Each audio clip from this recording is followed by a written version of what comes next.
Welcome to another episode of ZigAnalysis, and we're talking about the Ola End Ice Age event. So what exactly is this event? I mean, it has been in the works for almost 2 months now. Yeah, since June we are getting teasers about that. Yeah, and Ola had created a lot of anticipation about it. So what exactly was it? So Ola unveiled and introduced a bunch of new electric scooters and also some electric motorcycle concepts. 4 of them, yeah. Yeah. So there's also Ola S1 Pro Gen 2. Yeah. Right? Ola S1 Air. Yeah. And the most affordable one, the Ola S1 X, Yeah. which comes in 3 variants. Yeah. What exactly is the big deal about this? Okay, so the S1X 3 variants, the names are a bit confusing. The S1X 2.0 kilowatt hours, that's the basic one, smaller battery pack. There's the S1X standard, which is the 3 kilowatt hour battery pack, and the S1X plus, again 3 kilowatt hour battery pack. Now these effectively are the same as your S1 Air, at least the top two. Right. 3 kilowatt hour battery pack versions of the X, the Plus and the X, are the same as the Air in terms of underpinnings. The same chassis, same suspension, same hub motor, same battery as well in these. Features wise, a bit of a cut down, where the S1 Air and the S1 Pro, they get a TFT touchscreen, while the S1 X gets an LCD console. Now we haven't seen this yet, to be honest. But it could be color, not color, I'm not sure. But similar to what Ather did, right, with the 450 S and the X. Right. And also in terms of connectivity, the Plus gets those features, so you can connect your phone, you get turn-by-turn navigation, and a bunch of other things. While the S1 X base 3 kilowatt and the S1 X 2 kilowatt hour, they don't get this. So you basically have an S1 X at like a 10 grand increment, so starting at 90 grand for the base X1 X, the 2 kilowatt hour, and the standard X1 X for 1 lakh, and the 1 lakh 10 for the S1 X plus, and then 120 gets you the S1 Air. So it's like a nice gradation of scooters, and you can pick and choose based on what features you would like. Something for everyone. Basically, that's the idea, and essentially that's what Ola hopes will kill ice scooters. That's why I'm calling them ice killers.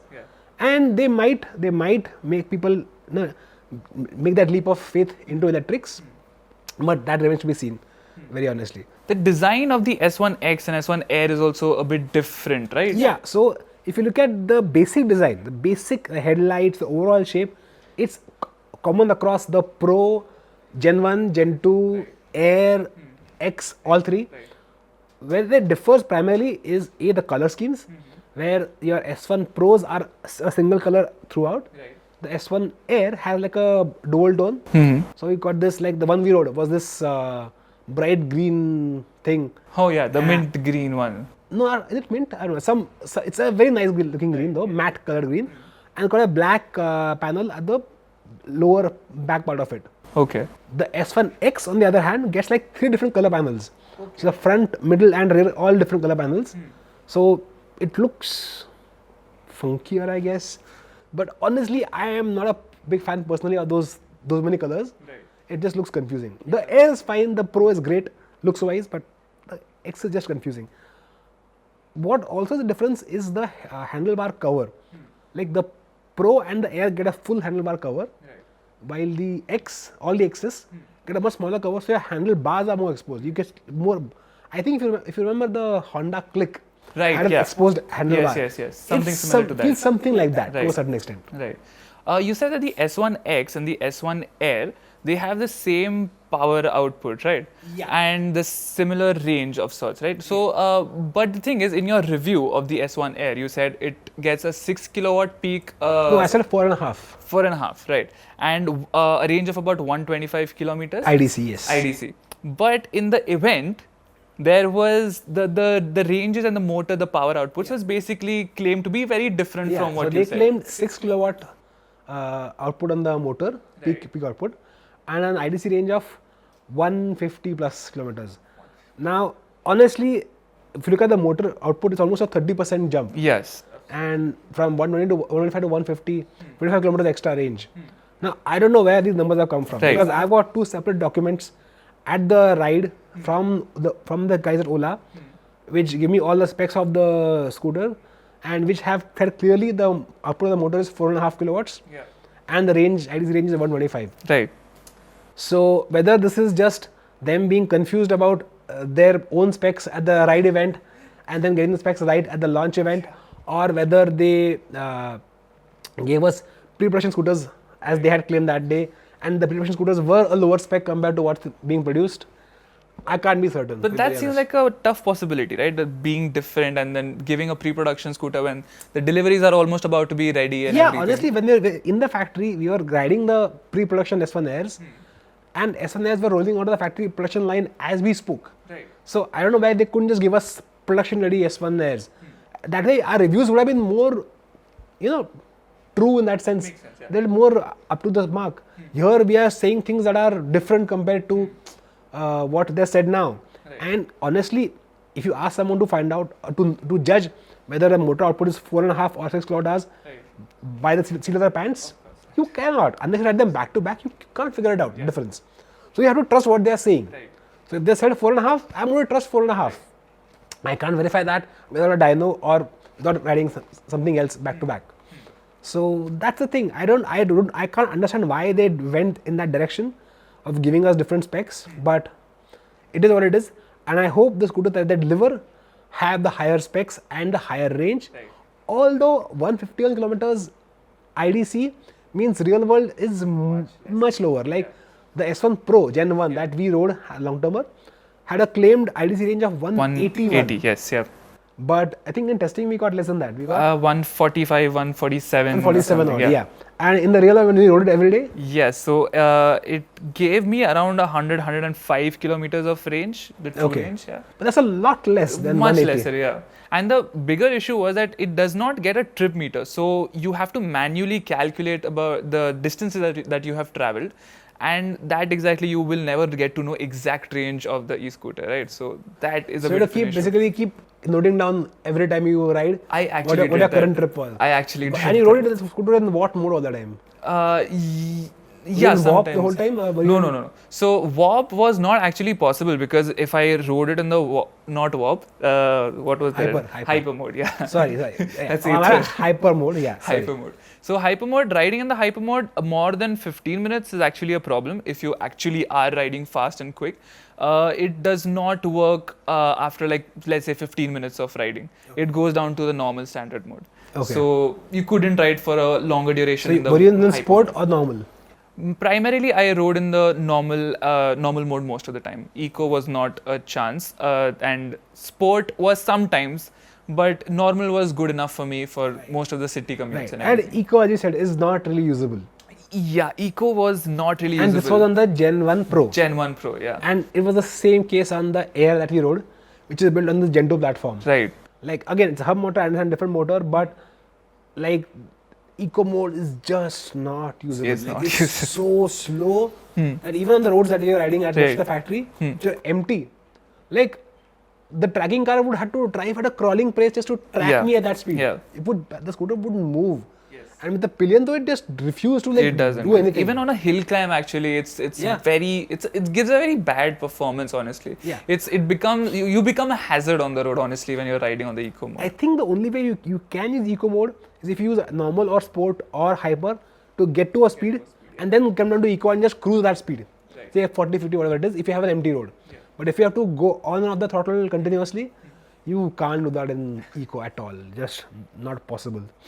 So talking about the S1 Pro, there is a Gen 2 now, right? Yes. So it has got a major overhaul in terms of the motor, the frame, the platform basically, right? Yeah. So what is it exactly? So basically this platform for the Gen 2 platform for the Pro is the same platform that's there on the Air and the X as well. Yeah.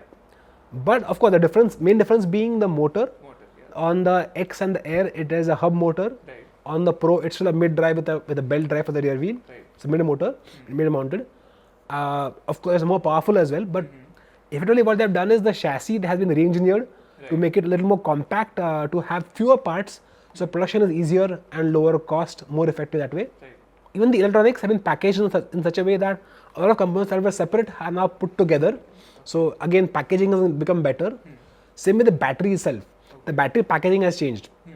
So even though the battery outputs, from the Pro to the X, RX 4 kilowatts, 4 kilowatt hours, 3 kilowatt hours, and 2 kilowatt hours, you still have a battery that's been changed into the weights packed inside the scooter. Right. So that gives you a flat floorboard. Right. And the only difference between the scooters is the number of cells in that battery. Okay. So the weight goes down as well, Yeah, because primarily weight for e-scooters is the battery cells. Right. So when you have fewer cells, the S1 X 2 kilowatt hours is the lightest. Right. Yeah. Then you have the S1 X 3 kilowatt hour and the S1 Air, which is about the same, and the Pro, which is the heaviest, but again lighter than the Pro Gen 1.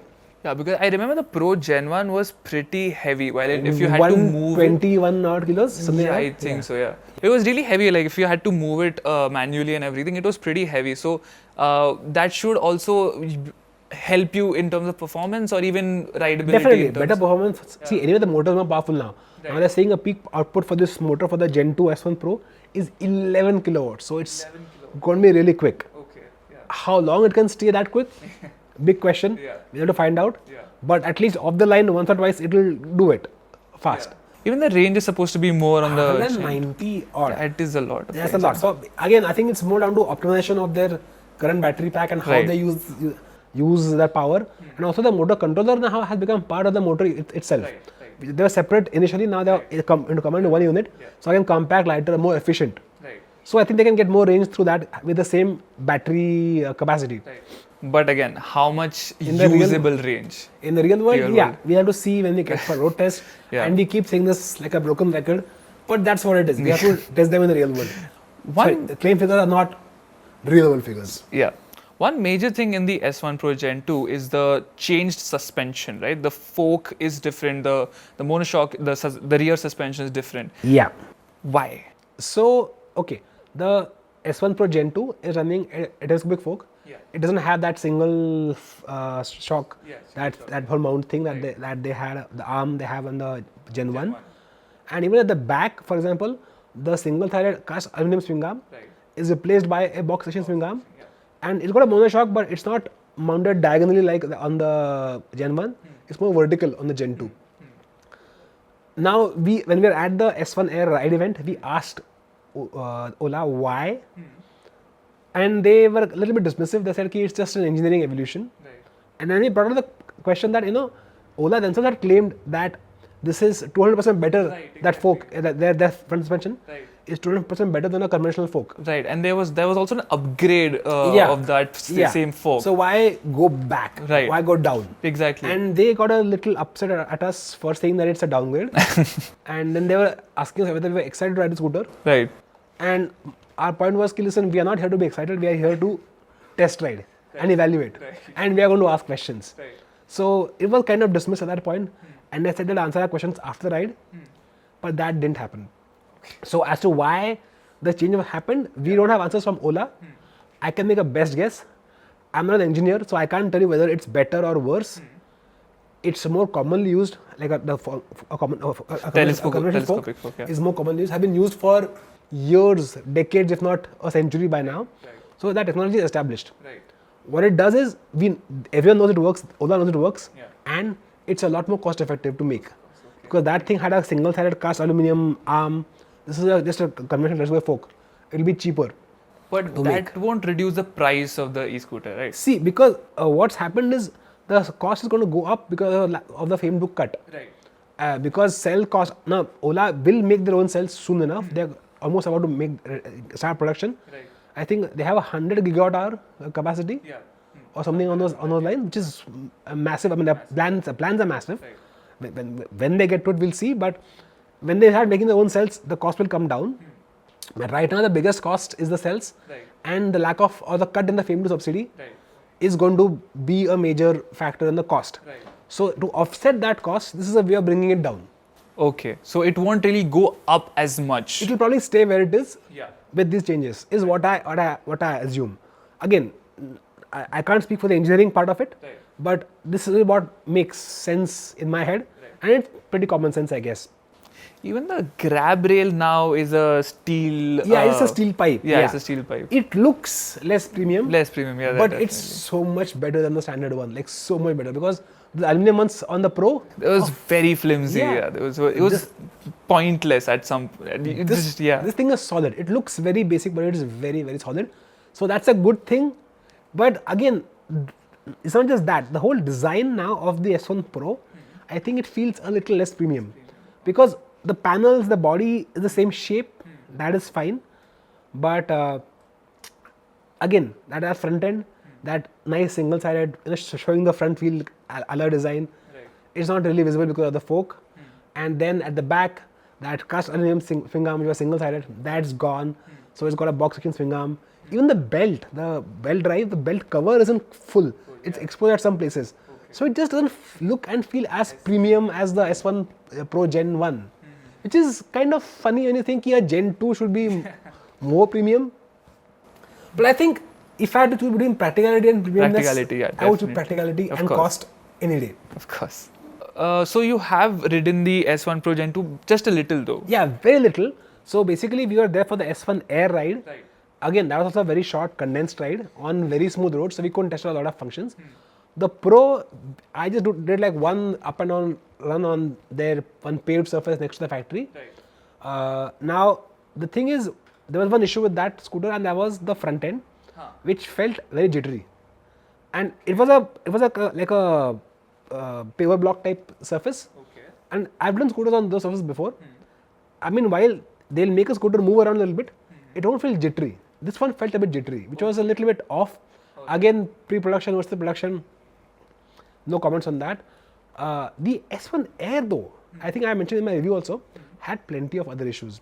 Like for example, the motor, like the throttle calibration was just completely off, where if you roll on the throttle, it's just like in sport mode, it just snaps on way too quickly. Like it doesn't feel natural. It just feels very snappy and very, it's uncomfortable. It's not smooth. And I mean, I get quick, but this jerky is a problem, right? And then when you roll off, that negative throttle is so soft that you go into the region so quickly, so easily, it feels like you hit the brakes. And that region is very aggressive even in the medium setting. Yeah, and then on top of that, if you let the throttle go, just let the throttle go, it keeps accelerating for a second or so, which is just downright scary. I mean, that's something you wouldn't want on a production scooter, like seriously. But is it expecting too much from Ola to, to not have these issues in the final production model? Because as much as I remember, even the production model that we had for our long-termer, it had a lot of glitches and issues. Yeah, so I'm hoping that, again, what we rode, because it was the pre-production model, the issues were limited to only those. And what were rolling out of the factory at that same time were devoid of these issues. I'm really hoping so. Because see, at the end of the day, I mean, Ola's plans of electrifying India, I think inherently it's a good idea. It's a great idea. But the point is, there's a certain way of doing it. I mean, I also like the Ola being aggressive. But it's aggressive and just overly aggressive without fixing what you have first before promising something more. And they've already promised us a lot.